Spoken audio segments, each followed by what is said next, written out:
I've almost told you everything that's been happening to me. This is the only way I can make sense of it all. Maybe with these last few entries, someone reading this can stop the evil that I'm becoming. The chanting flooded my ears as I ran away, darting through the woods.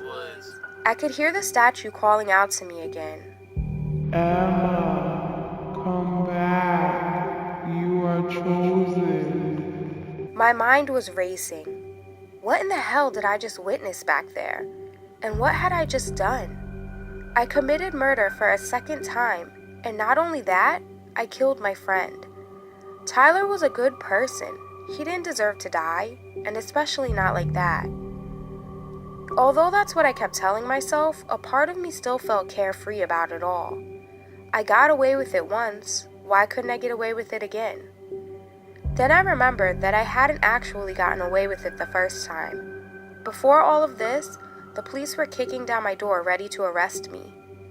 I sped faster and faster, feeling the cool, gentle breeze blowing through my hair and whipping me in the face. I could smell the aroma of rich oaky smoke permeating through the trees. My senses seemed to be working overtime. As I was racing through the woods, I started to feel different. The faster I ran, the better I felt. I felt free, freer than I've ever felt before. Suddenly I heard a ripping sound, and as I glanced down, I saw that my jeans had torn. I had rips in them on both of my thighs. Then my blouse split right at the shoulders. I was really confused when my feet busted through my Doc Martens. It was only minutes before I reached the edge of the woods. I froze, not knowing where to go from here. I was a fugitive, so I couldn't go back to my apartment or to my parents' house. Those were the first two places that the police would look for me. I start walking aimlessly down the street, not sure where I was headed. A man walking past stopped for a moment and stared at me full of concern. He asked me if I was all right. When I looked up at him, he ran away frightened. Did I look that bad? I thought to myself. As I continued down the street, I walked by a pharmacy and glanced at my reflection in the glass window, trying to see what the man had been so afraid of. When I saw myself, I jumped back in alarm. My eyes, they were different. My pupils were extremely dilated, and the irises of my eyes were no longer their usual dark green color. They were now a golden amber, and they appeared to be glowing. That scared the hell out of me. I spotted a church across the street, but just as I was about to cross, I saw a cop car come around the corner. I darted into the alley and ducked behind a pile of trash. I hoped they hadn't caught a glimpse of me before I was able to hide.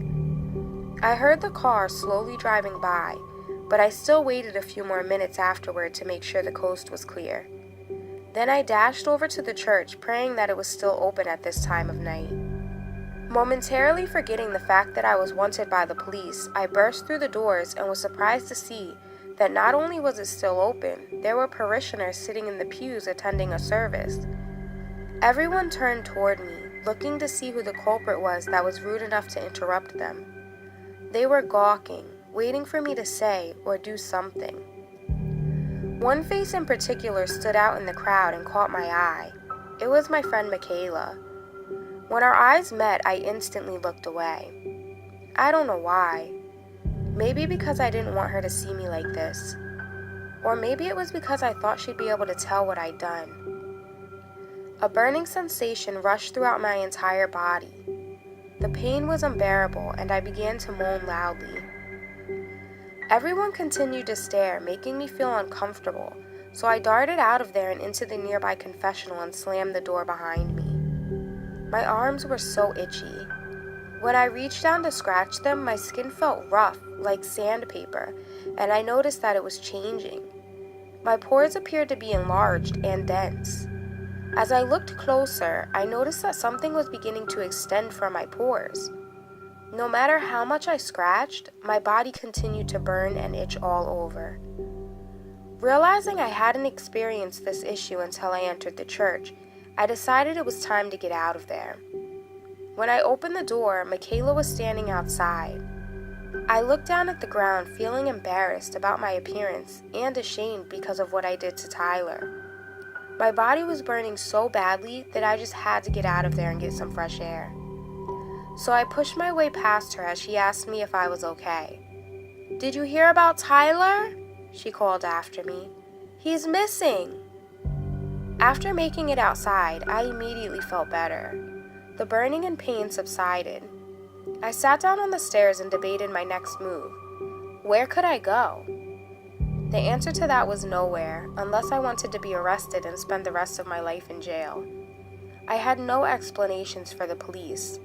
If I told them the truth, I would sound like a cold-hearted murderer.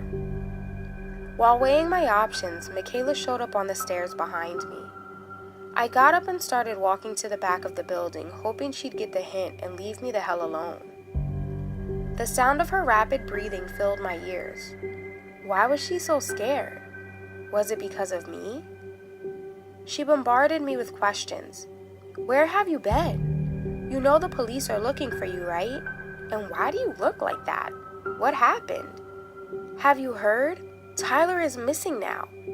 What is going on around this town? First Lucas goes missing and is never found, then Kate and she's found dead, and now Tyler." Everything she was saying was just pissing me off.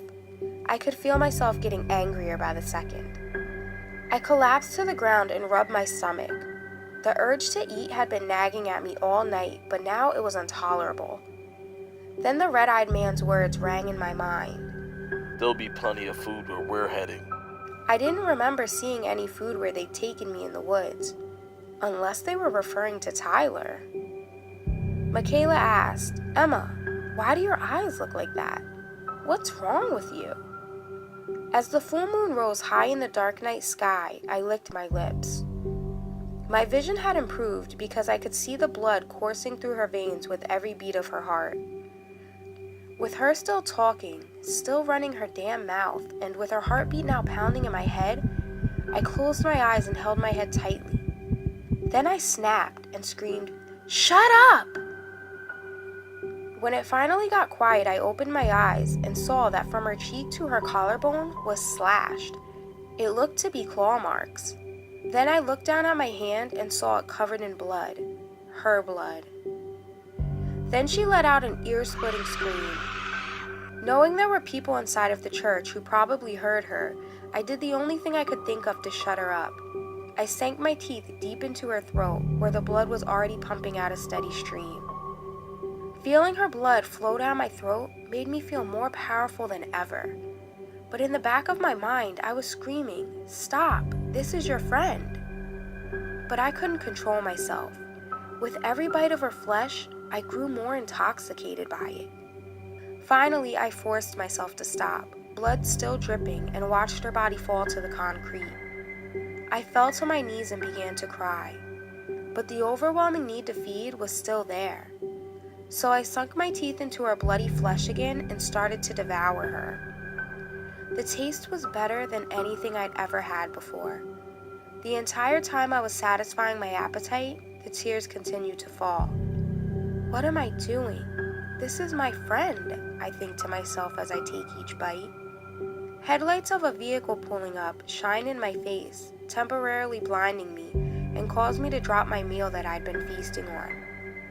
"Freeze! Put your hands up!" I hear a man's voice yell. This is it. I'm going to jail, I think to myself. I'm kneeling over a dead body covered in blood. And I'm wanted for another murder too? What more did they need to haul me away in handcuffs right then and there? But then I hear growling, and when I turn to look, Lucas and the red-eyed man suddenly appear and begin attacking the officers. They tear at the men mercilessly with their razor-sharp claws and teeth. I stared at them in disgust. Why didn't they just save me and take me away like before? Did they have to kill them? Dakota emerged from the shadows, sensing my emotion, and told me, "Show some appreciation. They did it for you." For me? I questioned with a laugh while Lucas and the man stood in the background bragging to each other. She informed me, "It's our job to protect you. Don't you get it? All of us will do anything in our power to keep you safe. It's happening. The change is upon you." I looked away. I felt my phone vibrating and retrieved it from the back pocket of my jeans. My caller ID tells me that it's my mother. I start to answer, but a feeling of sadness washes over me and I decide to press ignore instead. What would I tell her anyway? She calls right back, and this time Dakota approaches me, and as she takes the phone from my hand, she says, "We're your family now." She squeezes the phone with one hand and it crumbles in her palm. Then she lets the pieces fall to the ground. Lucas steps forward and tells me, "You're the chosen one," and the red-eyed man nods his head in agreement. "Why do you keep saying that?" I scream at them. I'm beginning to feel very angry again. Dakota acknowledges, "We need you as much as you need us. You have nowhere else to go." Although Lucas had told me that exact same thing, it was different coming from her. It finally sunk in, and as much as I didn't want to admit it, I knew she was right. So when she reached out to grab my hand, I gladly took it. Then we headed off back into the woods. Running through the woods, still holding tightly onto Dakota's hand, I felt like even with my life going downhill, everything was going to be okay. I knew I could never go home or see my family or friends again. I was okay with that, especially since it seemed like I had the urge to murder people constantly now. I didn't want any of them to wind up getting hurt. I could no longer hear the chanting, but I could still smell the fire. We were getting close. When we arrived, I sat down in front of the fire next to Lucas. He asks me, "You don't like Apollo, do you?" "Apollo? Who's that?" "The man with the red eyes," he reveals. "I don't trust him," I say. Lucas tells me that I have nothing to worry about. Then he caresses my face and says, "Everything he does is to protect you. He would never hurt you. He's not allowed to." Should that make me feel better? Safer? Because it didn't. The red-eyed man, Apollo, steps in front of the fire and announces, We'll be leaving in the morning. It's not safe here for us anymore. The cops are on to us, so it's time to move on. I look at Lucas and ask, "Where are we going? I can't leave without saying goodbye to my family." He tells me, "You will find out soon enough." Then he laid down right in the dirt and leaves and told me to try and get some rest. I reply, "I'm not tired." I wasn't either after I fed for the first time, he reveals to me. When he said it, I realized something and asked, "Wait a minute, was it Kate? Is that who you fed on?" He looked me in the eyes but didn't respond. He didn't need to. I already knew the answer, and I think it's better that I didn't hear him say it. I awoke to someone shaking me. I guess I had been tired after all. It was Lucas, and he whispered, "Come on." I asked him where. He says, "I'm taking you to say your last goodbyes, because after tonight, the change will be complete." Then he put his index finger to his lips, signaling me to stay silent. So I got up as quietly as possible, and then we sped away. The sun was coming up now, and I saw Dakota glance at me as Lucas and I left. Once we made it out of the woods, Lucas broke into a nearby car. Then we started driving to my parents' house in Augusta. They were still sleeping when I entered. I know it sounds creepy, but I just stood there, watching them sleep for a few minutes. When my mother began to stir, I tiptoed over and kissed her gently on the cheek. "I love you," I whispered. Then I walked around to my dad's side of the bed and kissed him on the forehead. I whispered the same thing to him, and he smiled. Next, I headed back outside where Lucas was waiting for me. He tells me, "Tonight will be the night we go to Salem and meet up with the rest of the pack. We have to perform one last ceremony, and then you will be queen." I ask, "What? Praise that statue again?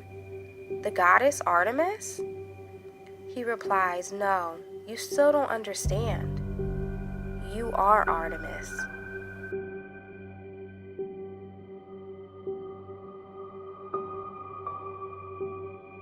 Subscribe for a new story Mondays, Wednesdays, and don't forget Saturdays. See you next time on Gina's Nightmares. Really? You're supposed to click the like button, not me. Ugh.